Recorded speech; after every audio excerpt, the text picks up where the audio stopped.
সেটা আমরা আবার নতুন প্রচার করেছি এবং তার সাথে কথা বলে আমরা নতুন আমাদের টাইমে থাকে আমরা এই বিষয়ে আমরা ভেতরে গিয়ে কি কথা বলেছি সে বিষয়ে সংক্ষিপ্ত ব্রিফ করার জন্য আমি অনুরোধ জানাচ্ছি সংগঠন একতা বাংলাদেশ সংগঠনের প্রতিনিধি প্লাবন তারিখকে।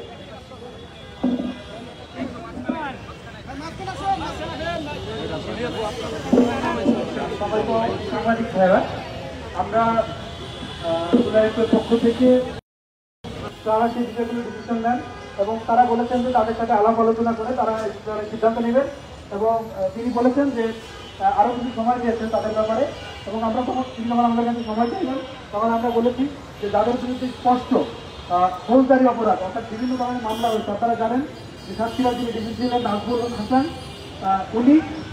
ওনার ব্যাপারে কিন্তু হত্যা মামলা হয়েছে এবং একাধিক বিরুদ্ধে কিন্তু বিভিন্ন সময় মামলা হয়েছে।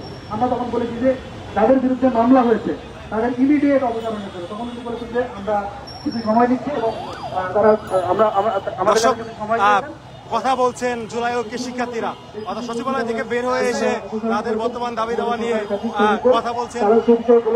আমরা মনে করছি যে তাদেরকে আরো কিছু সময় দেওয়া প্রয়োজন এবং এর মধ্যে দিয়ে আমরা আমাদের রাজপথের যে মোবিলাইজেশন সেটা আমাদের গাড়ি রাখার কথা। এক্স্যাক্টলি বিস্তারিত তিনি কয়েকটি কমিটির নাম বলেছেন সেই কমিটির ব্যাপারে কথা বলার জন্য অনুরোধ জানাচ্ছি।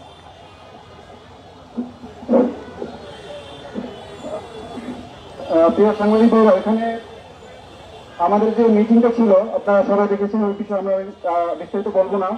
আমাদের যে নোটটা জনপ্রশাসন সচিব দিয়েছিলেন যে এখানে সমস্যার আসলে কোথায় আমরা জানতে চেয়েছিলাম নাজমুল আহসান একজন স্বীকৃত ক্ষমতা অতটা নাই, এটা উপদেষ্টা পরিষদ যে গঠন হয়েছে সেখানে জনপ্রশাসন বিষয়ে একটি কমিটি করে দেওয়া হয়েছিল। সেই কমিটি মতো সিদ্ধান্ত নিয়ে আগামীতে কি হবে, কারা থাকবে বা কাদেরকে বহিষ্কার করা হবে, কাউকে বহিষ্কার করা হবে কিনা। তো সেই কমিটিতে আছেন উপদেষ্টা রেজাউল আহসান। আপনারা জানেন যে রেজাউল আহসান যে দপ্তর, সেই দপ্তরের সচিব হচ্ছে নাজমুল আহসান। আমরা ওদের সাথে আমরা জানার চেষ্টা করবো কেন এখন পর্যন্ত রেজাউল আহসানের সামনে থেকে সে কাজ করছেন এবং সে ছাত্রকে ব্যক্তিত্ব দাঁড়িয়ে শপথ নেওয়ার পরে সে কিভাবে এখানে তাকে জায়গা দিচ্ছেন। দ্বিতীয়ত আছেন সালাউদ্দিন আহমেদ, উপদেষ্টা আপনি সেখানে ছিলেন, ছাত্র উপদেষ্টা আছেন নাহিদ আলম এবং মোহাম্মদ ফজল কবির খান। এই চারজনের নাম আমরা কিন্তু জানতে পেরেছি।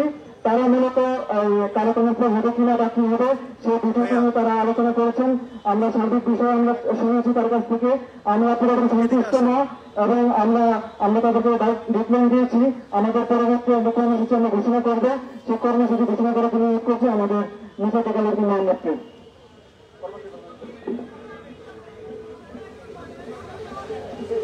উপস্থিতি আমরা সচিবালয়ের যে মন্ত্রী পরিষদ সচিব ওনার সাথে সাক্ষাৎ করে বলেছি যে 19শে জুনের মধ্যে আমাদের যে দাবিগুলো আমরা তাদেরকে জানিয়েছি যে সচিবালয়কে পেশাদার মুক্ত করতে হবে, সেই ব্যাপারে তারা 19শে জুনের মধ্যে পদক্ষেপ গ্রহণ করবেন।